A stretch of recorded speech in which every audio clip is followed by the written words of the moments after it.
ఇటీవల రోడ్డు ప్రమాదాలు ఎక్కువగా జరుగుతుండటం మనం చూస్తూ ఉన్నాం. ఈ క్రమంలో కేంద్ర ప్రభుత్వం కీలక నిర్ణయం తీసుకుంది. ద్విచక్ర వాహనదారుడి భద్రత దృష్ట్యా ఇకపై తయారు చేసే అన్ని బైకులు, స్కూటీల్లో యాంటీ బ్రేకింగ్ సిస్టమ్‌ను తప్పనిసరి చేసింది. ఇంజన్ కెపాసిటీ ఎంత ఉన్నా ఏబీఎస్‌ను తప్పనిసరి చేస్తూ కీలక ఆదేశాలు జారీ చేసింది. అంతేకాక ప్రతి బైక్ లేదా స్కూటీ కొనుగోలుపై తయారీ సంస్థలు లేదా డీలర్లు 2 హెల్మెట్లు ఉచితంగా ఇవ్వాలని ఆదేశాలు ఇచ్చింది. ఇకపై కొత్త ద్విచక్ర వాహనం కొనుగోలు చేసినప్పుడు దానితో పాటే 2 హెల్మెట్లను కూడా తప్పనిసరిగా అందించేలా డీలర్లపై నిబంధనలు విధించాలని ప్రభుత్వం యోచిస్తోంది. ఈ ప్రతిపాదన అమల్లోకి వస్తే వాహనదారులకు కొనుగోలు సమయంలోనే నాణ్యమైన హెల్మెట్లు అందుబాటులోకి వస్తాయి. తద్వారా భద్రత మరింత మెరుగుపడుతుంది. మరోవైపు ఇటీవల వాహనదారులకు కేంద్ర ప్రభుత్వం మరో భారీ శుభవార్త తెలిపింది.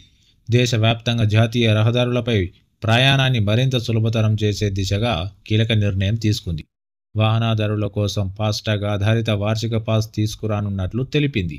కేవలం 3,000తో ఫాస్టాగ్ ఆధారిత వార్షిక పాస్‌ను తీసుకుంటే 1 సంవత్సరం పాటు దేశవ్యాప్తంగా అన్ని జాతీయ రహదారులపై నిశ్చితంగా సాఫీగా రాకపోకలు సాగించవచ్చని పేర్కొంది.